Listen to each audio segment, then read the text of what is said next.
Hello, we're here in Herefordshire with Jenny Crisp, basket maker and willow weaver. Jenny, could you give us a sort of a quick background of yourself and how you first got into willow growing and basket making? Well, I'd always been an outdoor child all the time and very creative. I was always making things. So I ended up at art college to start with. I did a woven textile degree in Farnham in Surrey. I started on a foundation in Hereford at the art college there. But I was always very three-dimensional. And I couldn't see myself fitting into the art college mould. And during that time I did my thesis on basket making, thinking that I might combine, as art students do, something that would be impossible to combine, which is growing willow basket making with woven. But as I researched it more, I leaned more towards the basket making, and I came across a very, very interesting man called David Drew, who at the time was a very well-known basket maker who was trying to lift the craft from it being considered not creative.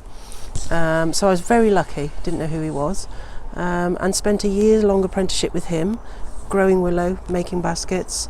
He was not using chemicals, pesticides. He was ahead of his time, local, all grown at home. And I looked at this lifestyle and I thought, well, even if I don't make baskets, that's what I want. So that's how it all started.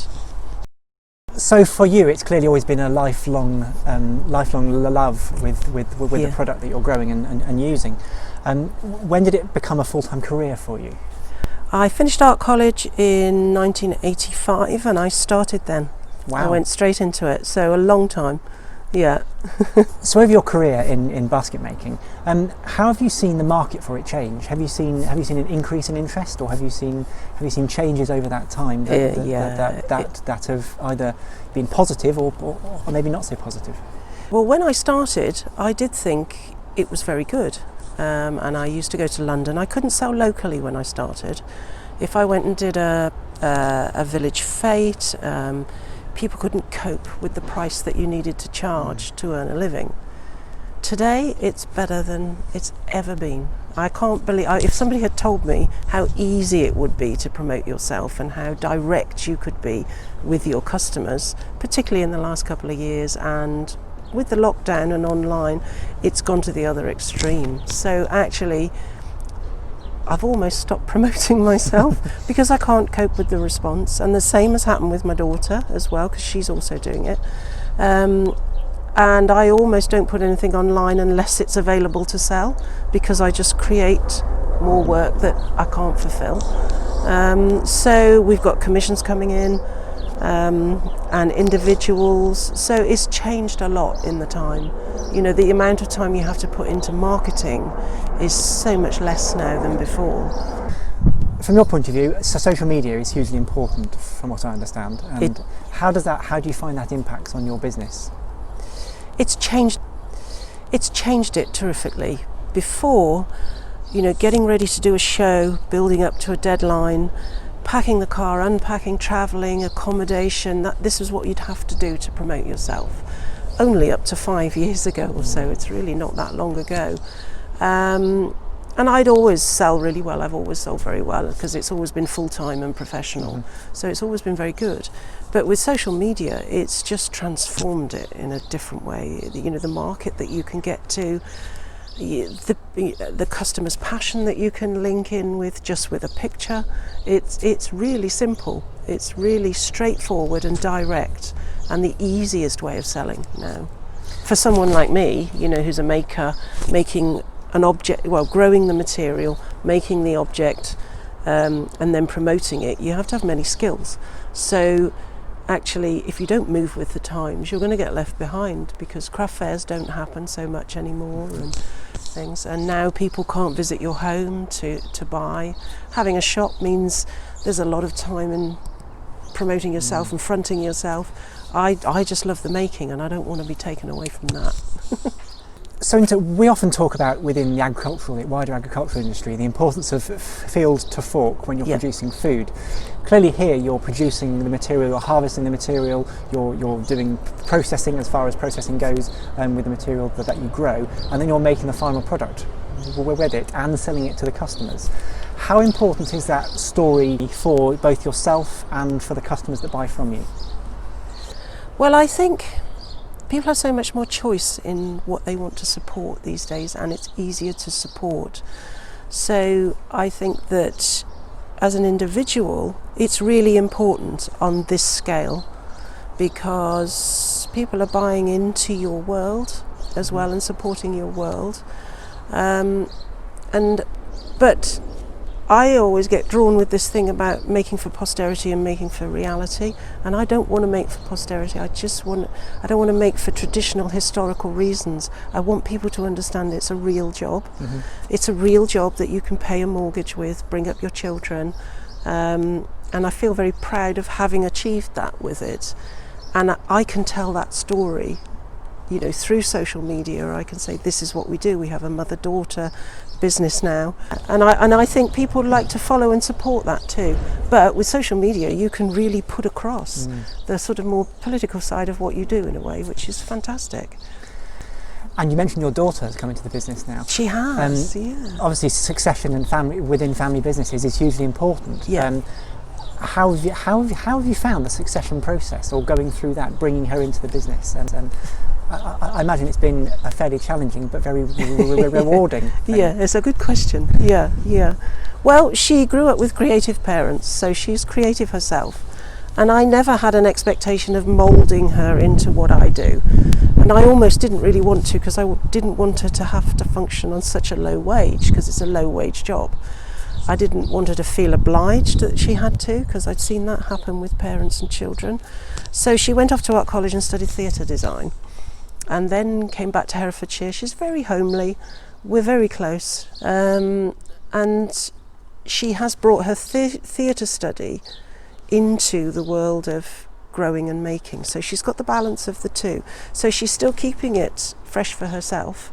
She works on a different scale to me. Mm-hmm. And of course she hasn't got the skill yet, because it takes a while. She has a certain amount of skill which she's using to process. So it's balancing all of those things in that process, having not too much expectation, allowing time for things to develop, and also keeping that balance with allowing her to feel as though she's still an individual, and not saying, well, you must do this because I did. You know, so and it's working really, really well, in my opinion. Oh, that's lovely to have a good news story. Yeah.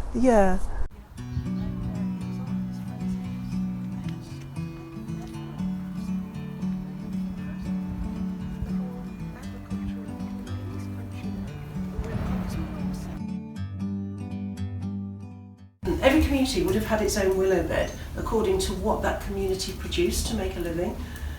So the willows varied greatly from the southeast to the southwest, to the north, to Scotland, Ireland, and all over Europe. When I started, the commercial growers were only growing one type of willow, which is like weaving all of your clothes out of the same fabric, the same yarn, which you wouldn't do. So the reason for the different colour, people think it's just for the colour, but actually it's not. It's for the three different elements really: colour, dimension and density. So within the different willows there are thousands of willows, but there are probably only about 200 that work well in this way. So when you grow them, you grow them close together so that they grow very long and straight and they don't go bushy. If they go bushy, they crack. And not all willows will respond well to that. And when you've cut your willow, you dry it and then you re-soak it, that transforms it as well. So that's why there's only about 200 that work for basket making of this style. And so growing different willows also gives you a different dimension. So some willows will only grow to say 5 feet in a year. And in that season, of course, because it's not grown very tall, it's very, very fine and dense. So that gives you a very dense basket. If you make baskets out of willows that have grown to 14 feet in a year, they'll have a massive pith content because they've got to draw up so much from the ground, and they're very soft. So if you make a log basket out of a certain type of larch willow, it'll be very, very soft. Viminalis is a big willow, and it's very, very pithy. So that's the range. They've each got different characters. You can have rough willows, you can have elegant willows, you can have willows with beautiful patina. You can have wriggly ones, straight ones, fat ones, fine ones, and all those things matter when you start to hone those characteristics into an object to make. So you can't make a fine, elegant basket out of a rough willow. So that's the simple sort of example. So that's why we have different sorts. And nowadays, again, it's wonderful. Everyone's starting to grow willow, and there are so many varieties that are going around, you know, the making scene these days. It's wonderful. You know, we've all got a much better palette than we had 30 years ago. And the commercial willow growers are also pushing the boat out to bring in new willows too, particularly a company called Musgrove Willows down in Somerset.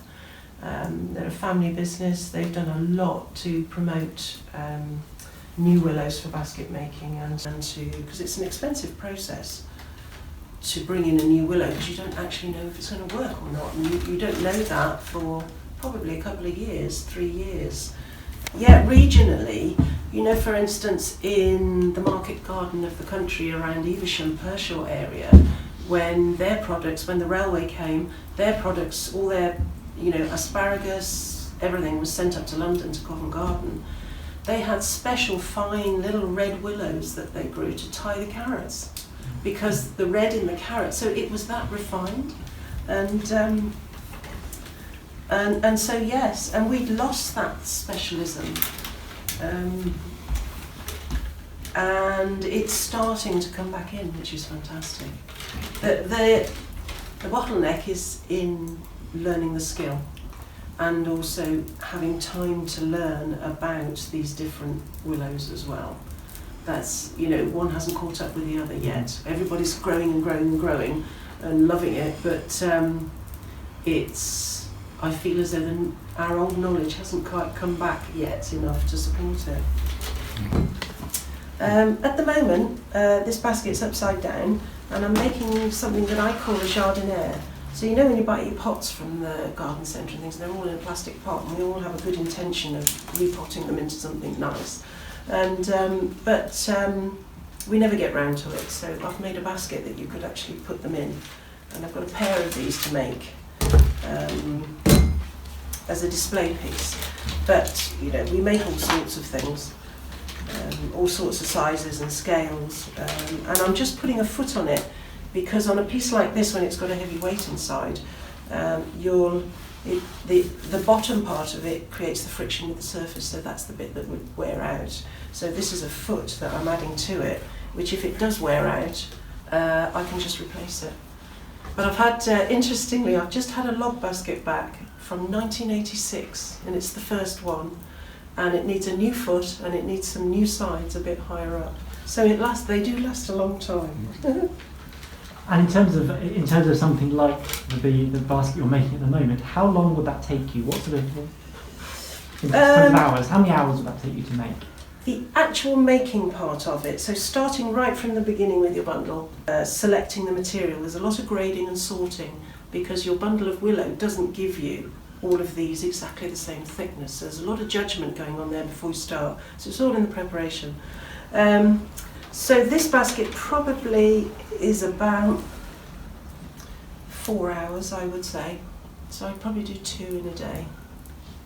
We've seen some amazing examples of your work, for example, at Penson's restaurant, with your amazing lampshades. That feels like I'm doing a disservice calling them a lampshade. The chandelier? Chandelier, chandelier, absolutely. How, obviously that's as much piece of artwork as it is something practical. Yeah. But how far can you push this product? You know, what sort of things can you make, or is it only restricted by your imagination? And obviously your skill. Yeah, it's restricted by both of those, I guess. But I think really with Willow was a massive part of everybody's day lifestyle, way of life years ago. And I don't see why it should be any different now, because in things like, you know, for garden products, or dividing up your garden, or dividing areas in your house, you know, there's all sorts of panels and chandeliers, lampshades, spaces, pods, chairs, seats, objects. It is actually endless, and the garden just the willow just grows in the garden. So it is an incredible material, and also at one stage we used to make willow jewellery. So you can go from a very small scale up to a very big scale. It can be indoor, it can be outdoor. You can create a beautiful landscape by the way that you plant willows that are coppiced. You know, you can create texture in the landscape with fencing and, you know, it living or dry, it's endless. Willow walls, I do willow walls in winter. Quite often if people want to lift the height of a brick wall and put a willow extension on the top to stop the wind or privacy, those are very popular and lovely to do. So it's a terrifically versatile material, it really is.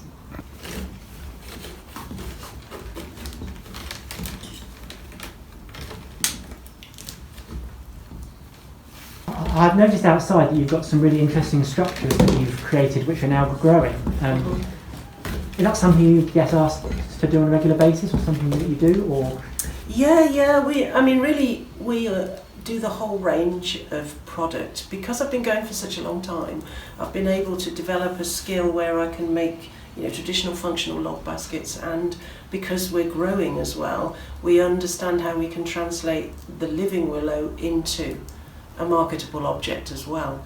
So we used to do the Malvern show when it was on every year with what I call lattice potted willows. So we have they're living and they're all 4-ply crossed, and you can put them into your landscape, you know, as a little bush in a border, or you can make a big statement in a bigger area. And also lattice fencing as there is in the garden. I probably do 2 or 3 of those a year, because there's a window of opportunity. You can actually really only do them February, March, that's the time to do them. So a whole range of things really, and I mix it all up because that's the way I like it. So I don't want to be just making living fences, I don't want to be just making log baskets. I think the fortune in this job is the reward, and so if you're on a very small scale, you have the privilege of handling your business in a form that keeps you happy and interested. And because Willow's so diverse, you know, you can change. I also teach as well a lot, but I don't have to teach all the time. I can teach when I want to, which is great. So I am actually at a great time in my life, really, that I can choose any one of these avenues to earn a living, which is wonderful. Perhaps not what people would expect to hear in this current situation, but I have been really, really lucky.